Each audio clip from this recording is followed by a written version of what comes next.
नमस्कार, मैं गुलाब मीना, सह आचार्य राजनीति विज्ञान, बाबू शोभाराम राजकीय कला महाविद्यालय अलवर। बच्चों, आज हम करेंगे डेविड स्टन के निवेश निर्गत सिद्धांत के अंतर्गत राजनीति व्यवस्था के निर्गत संबंधी अध्ययन। इससे पूर्व की वीडियो में हमने डेविड स्टन के निवेश निर्गत सिद्धांत के अंतर्गत राजनीति व्यवस्था के निवेश और मांगों का रूपांतरण संबंधी अध्ययन किया था। आज करते हैं राजनीतिक व्यवस्था के निर्गत।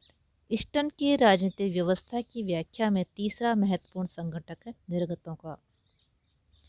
यह सत्ताधारकों के वे कार्य हैं जिनके द्वारा शासक राजनीतिक समुदाय की मांगों को या उन्हीं के द्वारा प्रस्तावित मांगों को रूपांतरण प्रक्रिया के माध्यम से पूरा करने का प्रयत्न करते हैं। यह निर्गत दो प्रकार के हो सकते हैं। प्रथम को सत्तात्मक या आधिकारिक निर्गत कहते हैं। दूसरे प्रकार के निर्गत सह या संबंध निर्गत होते हैं। प्रथम प्रकार के निर्गत सत्तात्मक या बंधनकारी निर्णय होते हैं जो सामान्य कानूनों से लेकर न्यायालय के विशिष्ट निर्णयों के रूप में भी होते हैं। सह या संबंध निर्गत बाध्यकारी नहीं होते और इनका पालन केवल संदर्भी या निर्देशात्मक होता है। यह नीतियों, प्रतिबद्धताओं और तर्क संगतताओं से संबंधित होते हैं। इनके माध्यम से शासक अपने उद्देश्यों, अपने लक्ष्यों या कार्यक्रम को समझाने का प्रयत्न करते हैं जिससे उनके शासन और कार्यक्रमों के लिए समर्थन जुटाया जा सके। अगर निर्गतों को दूसरे दृष्टिकोण से देखा जाए तो ये पर्यावरण से उत्पन्न उत्पातों या मांगों, दबावों या विभेदों से उत्पन्न राजनीतिक व्यवस्था में आने वाले तनावों के प्रति शासकों की प्रतिक्रिया है। इस अर्थ में निर्गत निवेशों और निर्गतों के बीच प्रतिसंभरण की अवधारणा को खींच लाते हैं, क्योंकि निर्गतों का यह अर्थ निर्गतों के परिणामों को निवेशों के निरंतर आगम के साथ जोड़ता है। इस प्रकार राजनीतिक व्यवस्था में एक जटिल तथा चक्रीय प्रक्रिया स्थापित हो जाती है। स्टन एक तरह से दोहरे प्रतिसंभरण की संकल्पना प्रस्तुत करते हैं। उसके द्वारा प्रस्तावित दोहरा प्रतिसंभरण इस प्रकार है, जिसमें फर्स्ट है, एक प्रतिसंभरण तो उस जानकारी का होता है जिसके द्वारा शासक अपने निर्गतों की प्रभावकारिता को जांचने या अपने निर्गतों को पुनः समायोजित या ठीक करने का प्रयत्न करते हैं। दूसरा प्रतिसंभरण निर्गतों के परिणाम का होता है। ये राजनीतिक समुदाय, राजनीतिक व्यवस्था के निवेशों, पर्यावरण आदि के ऊपर प्रभाव से संबंधित होता है। इस प्रतिसंभरण से राजनीतिक व्यवस्था का परिस्थितियों के अनुरूप अनुकूलन या परिस्थितियों को इस तरह परिवर्तित करने से संबंध है जिससे निर्गत राजनीतिक व्यवस्था के अधिक समरूप या उसके पक्ष में हो जाए। इस प्रकार स्टन ने निर्गतों में भी प्रतिसंभरण की धारणा को सम्मिलित कर लिया है। यह निवेशों, पर्यावरण और राजनीतिक व्यवस्था को प्रभावित करते हैं, किंतु इसकी उत्पत्ति सीधे निर्गतों से ही होती है। निर्गत रूपांतरण से जुड़े होने के कारण इससे एक प्रकार का चक्र राजनीतिक व्यवस्था में स्थापित हो जाता है, जिससे निवेश, सत्तात्मक रूपांतरण और निर्गतों को प्रतिसंभरण द्वारा संबोधित कर दिया जाता है। प्रतिसंभरण, पुनर्निवेश, फीडबैक जैसा कि यज्ञनिकाय ये एक कड़ी है जो निर्गत के परिणामों को आगत के सतत प्रवाह के साथ जोड़ती है। इसे निर्गत को आगत के साथ जोड़ने वाला यंत्र या मशीन भी कहा जाता है। इस कड़ी या यंत्र की एक विशिष्ट भूमिका है। यह, जैसा कि स्टन ने कहा है, राजनीतिक व्यवस्था के चक्र को पूरा करती है और उसे कथ्यात्मक और पुनरुत्पादक बनाती है। इसलिए इसे आदान प्रदान की एक प्रक्रिया भी कहा जाता है जो राजनीतिक व्यवस्था को सतत गतिशील बनाए रखती है।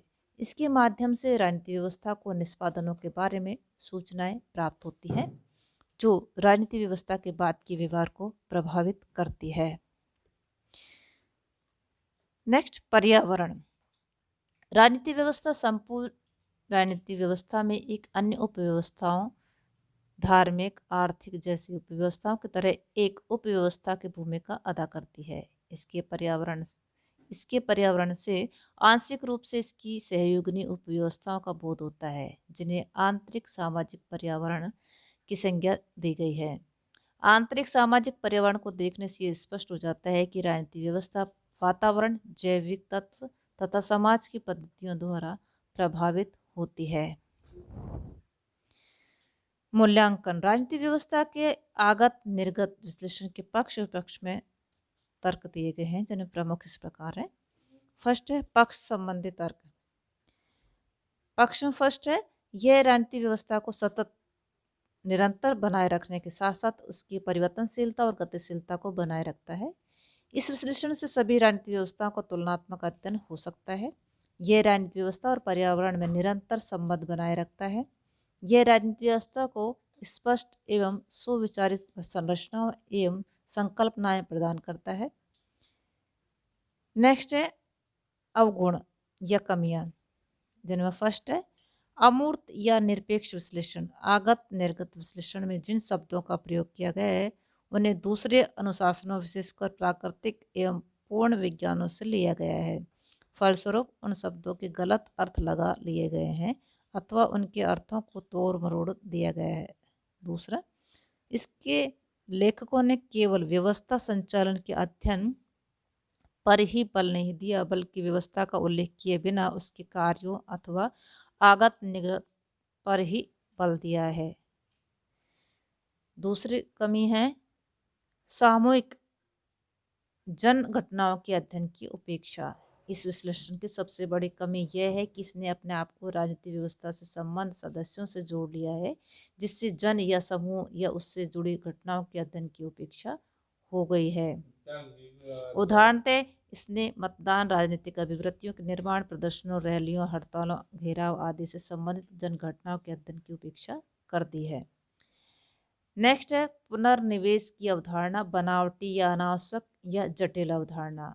आलोचकों का कहना है कि आगत निर्गत विश्लेषण में पुनर्निवेश की अवधारणा, फीडबैक की अवधारणा बनावटी है। विलियम रॉस एसबी का कहना है कि व्यवस्था के दो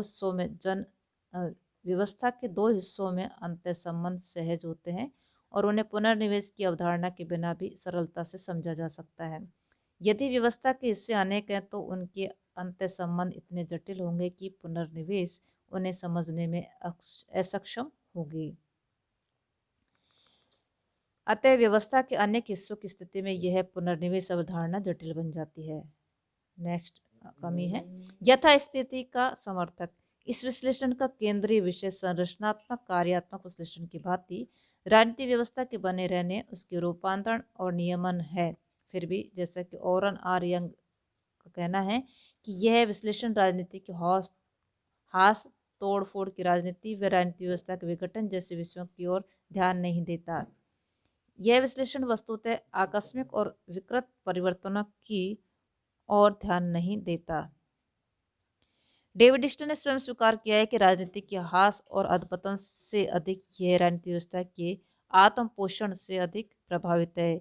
इसे इसलिए अनुदारवादी व यथास्थितिवादी कहा जाता है।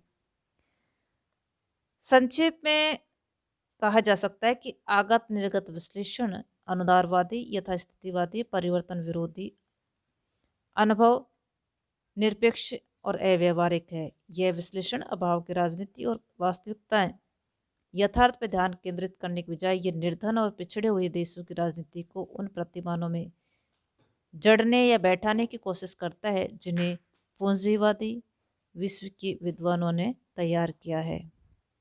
धन्यवाद।